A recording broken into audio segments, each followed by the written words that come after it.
You probably think you're doing everything right. You wake up early. You stay informed. You try to improve yourself. You plan. You optimize. You push forward. From the outside, it looks like discipline. From the inside, it feels like pressure. But here's the uncomfortable truth most people never question. What if the problem isn't that you're lazy? What if the problem is that you never stop performing? Modern life doesn't chain us down. It doesn't shout orders. It whispers incentives. Be more productive. Be more efficient. Turn every hour into something useful. Turn every interest into progress. Turn every moment into proof that you deserve to exist. And slowly, without realizing it, your life becomes a project instead of a place you live. You stop asking, "What do I enjoy?" You start asking, "What is this for?" Rest must be earned. Joy must be justified. Hobbies must lead somewhere. Even your free time feels guilty that you're not exhausted because you're doing too much. You're exhausted because everything means something. This is the invisible trap of modern freedom. No one is forcing you. No one is watching you. Yet the pressure never leaves. Because the voice pushing you forward doesn't come from the outside anymore. It lives inside your own mind. You become both the worker and the manager, the prisoner and the guard. And the most dangerous part? You believe this pressure is you, your ambition, your discipline, your drive. But what if it's not? What if you've been trained, slowly, quietly, to measure your worth by usefulness? And what if that measurement is slowly hollowing you out? Before we talk about how to escape this trap, we need to understand where it came from and why it feels so normal that most people never even realize they're inside it. Because the system that exhausts you doesn't look like oppression. It looks like freedom. Asterisk for most of history. Exhaustion came from force. People were told what to do, when to work, how long to endure. Oppression was visible. It had a face. But philosopher Byung-Chul Han argues that modern exhaustion comes from something far more dangerous. Freedom itself, not real freedom, but it's performance that we no longer live in a society that says, you must. We live in one that says, you can. You can work anytime. You can improve endlessly. You can become anything. And because nothing stops you, you never stop yourself. In this new system, no one exploits you from the outside. You exploit yourself willingly, even enthusiastically. You call it motivation. You call it ambition. You call it self-discipline. But the result is the same: chronic fatigue, anxiety, and burnout that feels deeply personal. Because when you fail in a world of endless possibility, the blame has nowhere to go but inward. If everything is possible, then exhaustion feels like a personal flaw. If success is always available, rest feels like weakness. This is why modern burnout doesn't feel like oppression. It feels like shame. You don't say, "This system is too much." You say, "I'm not enough." And that belief keeps you running. Achievement society doesn't need whips or chains. It runs on internal pressure, the constant sense that you should be doing more growth, more output, more proof. Even pleasure becomes strategic. Vacations are recharging. Sleep is optimization. Exercise is investment. Nothing is allowed to simply be. Freedom becomes indistinguishable from obligation. And because the pressure feels self-generated, resistance feels impossible. How do you rebel against your own ambition? How do you escape a system that convinced you it is you? Byung-Chul Han calls this the most efficient form of domination in history, a system where people police themselves in the name of freedom. And the tragedy is this: you don't collapse because you're weak. You collapse because the system never allows you to stop. Before we talk about how a useless hobby can save you, we need to understand what this constant demand for productivity has done to your inner life, and why joy itself now feels suspicious. Asterisk. Productivity didn't just change how we work, it changed how we exist. At some point, usefulness stopped being a tool and became a standard for worth. Life was no longer something you experienced. It became something you managed. Every hour began to ask a question: What did you produce? And slowly, that question moved inward. You stopped listening to desire. You started listening to efficiency. Not if something didn't lead somewhere, it felt suspicious. If an activity had no outcome, it felt irresponsible. If joy couldn't be explained, it felt undeserved. This is how productivity colonizes the soul. That IT doesn't arrive as cruelty. It arrives as common sense. Why waste time? Why do something that doesn't improve you? Why rest when you could prepare? Even moments of silence feel uncomfortable now. Without stimulation, the mind starts calculating, measuring, comparing you. Reach for your phone not because you're bored, but because boredom no longer feels allowed. Your inner world becomes restless. You might still feel pleasure, but it's shallow. You might still succeed, but it's hollow. Because everything is evaluated. Am I growing? Am I ahead? Am I falling behind? When life becomes a performance, even happiness feels like something you have to earn. And the cruel irony, the more productive you become, the more anxious you feel, because productivity doesn't have an endpoint. There is always someone doing more, always another skill, another goal, another metric. The soul never rests. Philosophers once believed contemplation was essential to being human. Time spent without purpose, without urgency, without justification. But in modern life, contemplation looks like laziness. Stillness looks like stagnation. Slowness looks like failure. So you keep moving, not because you want to, but because stopping feels dangerous. And this is where burnout truly begins. Not in the body, but in the meaning. Because when every moment must be useful, nothing feels alive anymore. Next, we need to confront a difficult truth most people misunderstand. Burnout isn't caused by too much work. It's caused by being too much of yourself. All the time. Most people think burnout comes from working too hard, long hours, high pressure, too many responsibilities. But that explanation never fully fits. Plenty of people work hard without burning out. And many burn out even when they're not working at all. Byung-Chul Han offers a different diagnosis. Burnout is not the result of overwork. It's the result of over-identification. In achievement society, you are not just doing the work. You are the work. Your personality, creativity, ambition, and emotions are constantly put on display. Every success feels personal. Every failure feels like a verdict on who you are. There is no distance. In the past, exhaustion had an external cause.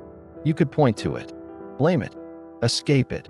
Now exhaustion feels internal. You don't say, "This demand is unreasonable." You say, "I should be able to handle this." This is why modern burnout often arrives as depression or anxiety. Not rage, not rebellion, just quiet collapse. When everything is possible, rest feels unjustified. When self-improvement never ends, enough disappears. Motivation becomes coercion. Positivity becomes pressure. Do what you love becomes a trap, because now even your passions must perform. And when they stop performing, you don't just lose energy, you lose meaning. Burnout isn't the body asking for a break. It's the self asking for limits. Limits on productivity. Limits on self-optimization. Limits on the idea that your value must always be proven. Without limits, the self overheats. It fragments. It numbs itself. It collapses inward. This is why rest alone doesn't heal burnout. Vacations don't fix it. Time off doesn't restore it. Because the pressure isn't external, it follows you everywhere. To recover, something deeper must change. And that change begins when you allow part of your life to exist without purpose. Not to recover, not to optimize, not to improve, just to exist. There was a time when doing nothing was not considered empty. It was considered essential. Philosophers believed that contemplation, unstructured, purposeless attention, was where meaning formed. Not in productivity, but in presence.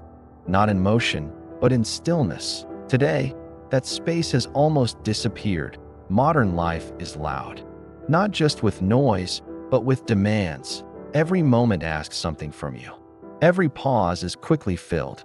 Every silence is interrupted. When you stop moving, you don't rest. You reach for stimulation, your phone, your feed, your next task. Stillness now feels uncomfortable because it exposes something we've learned to avoid, ourselves. Without constant input, the mind begins to wander. Without distraction, questions surface. Without productivity, worth feels uncertain. So we stay busy, not always with work, but with activity, scrolling, consuming, reacting. Hyperactivity replaces contemplation. Life becomes shallow not because it lacks events, but because nothing is allowed to sink in. Experiences pass through you instead of shaping you. You see everything, but feel very little. This is what Byung-Chul Han calls the burnout soul, a self that is constantly visible to the world, yet invisible to itself. You perform endlessly, but rarely reflect. You express constantly, but rarely understand. Contemplation requires time that has no goal, no outcome, no audience. And that kind of time now feels dangerous, because if you slow down long enough, you might notice how tired you are, how disconnected you've become, how little of your life actually belongs to you. So the system keeps you moving, not violently, gently, with notifications, with expectations, with the quiet belief that stopping means falling behind. But without contemplation, there is no depth. Without depth, there is no meaning. And without meaning, productivity becomes hollow. To reclaim your life, you don't need to escape the world.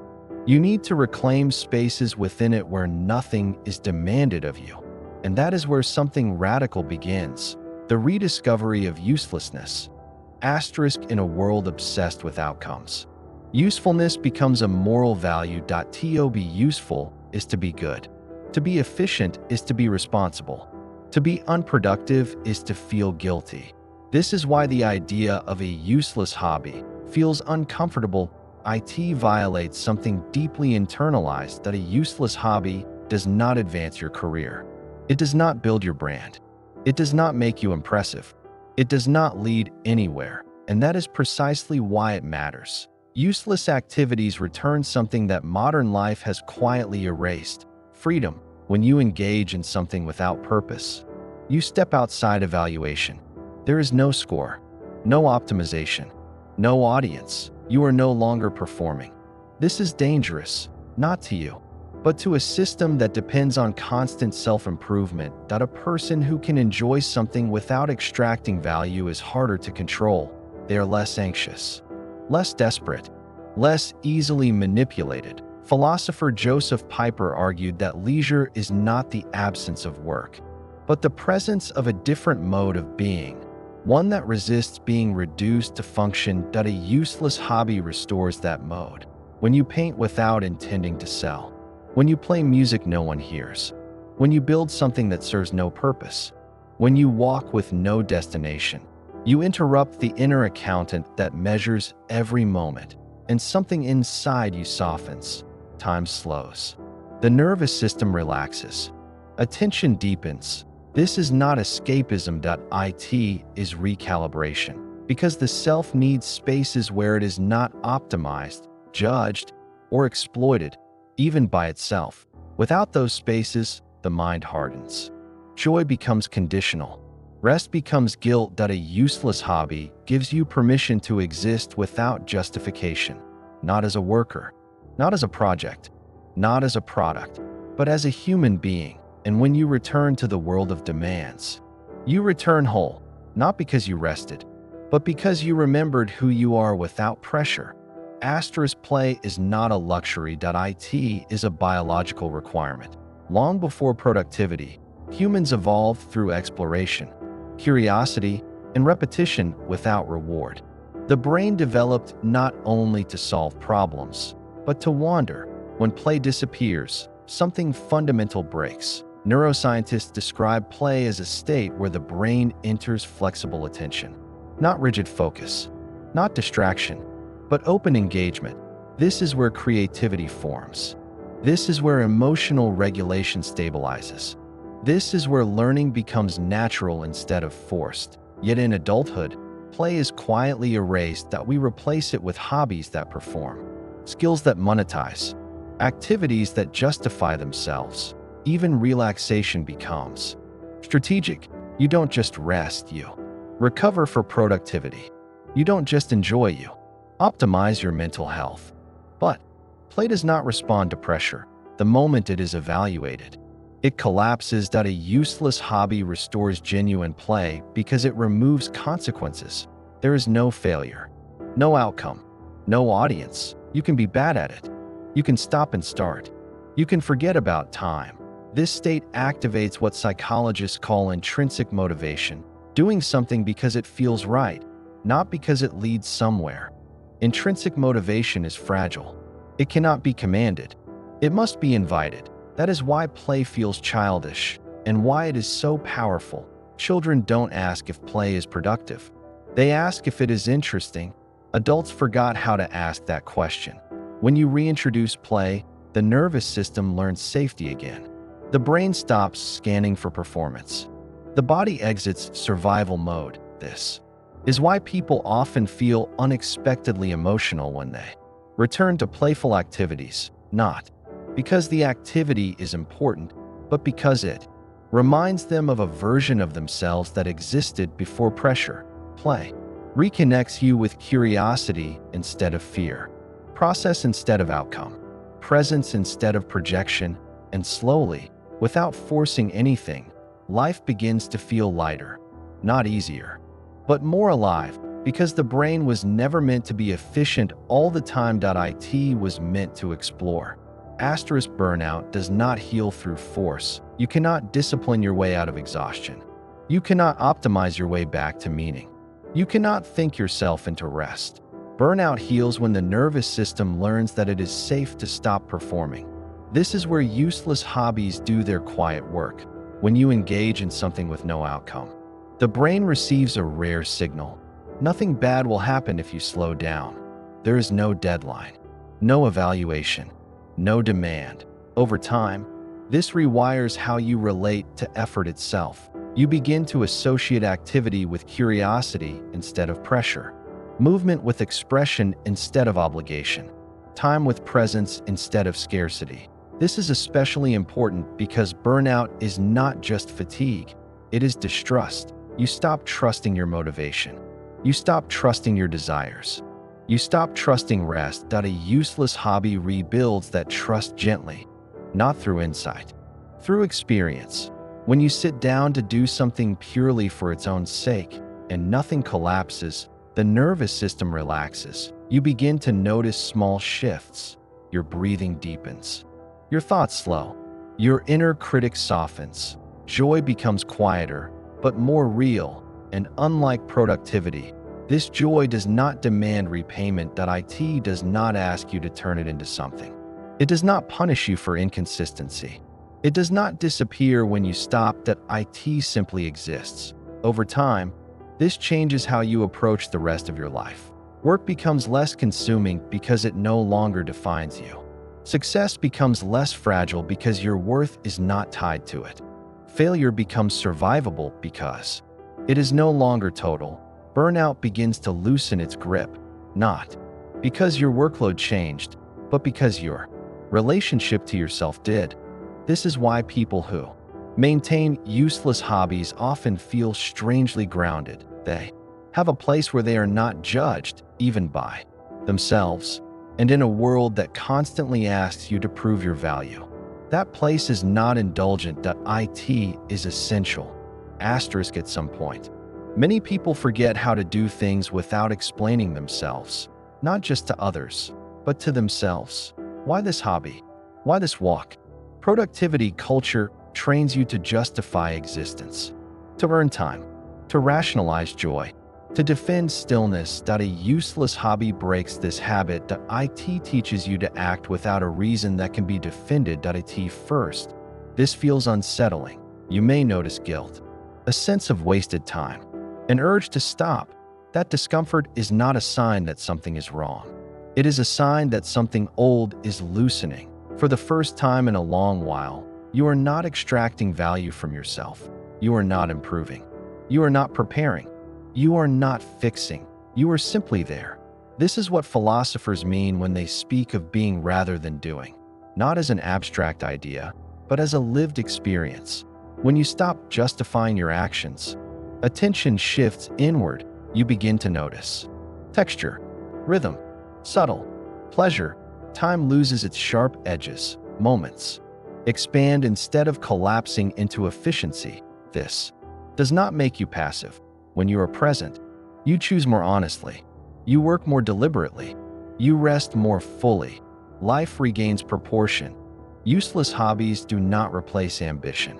They place it in context. They remind you that your value is not located in output, that your identity is not a project, that your existence does not require approval. In a culture obsessed with progress, this is a radical act, not loud, not rebellious, quiet, and durable. Because once you learn how to live without justification in one small corner of your life, it slowly spreads. How you rest, to how you relate, to how you define success.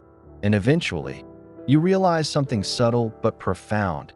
You were never meant to be useful all the time. A useless hobby does not make you more productive. It does not make you more successful. It does not give you more followers, more status, or more proof. In a world that constantly asks you to justify your value, that is revolutionary. When you give yourself permission to do something pointless, you begin to reclaim the inner spaces the system tried to colonize. You notice your breathing. You realize that being is not the same as doing. This is why people who maintain useless hobbies feel grounded, even if no one else understands them. They have a place where approval is unnecessary, where value is inherent, and where time itself feels expansive instead of quantified. Overthinking, overwork, self-optimization, they lose their grip. Not because the world has changed, but because your relationship to yourself has. The nervous system calms. The mind softens. Joy arrives quietly, without calculation, and something else happens. You start living differently in the rest of your life. Work, relationships, even rest, all of it gains proportion. Ambition no longer dominates. Curiosity and presence reemerge.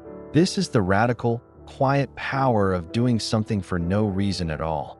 It teaches the body that life does not always have to be justified, and the mind that freedom is not earned. It is remembered so today. You don't need to optimize your time, your skill, or your worth. You need to exist, to play, to create, to do something useless, and in doing so, become whole again. Because in a world that measures everything, the ability to simply be is the most valuable act of all.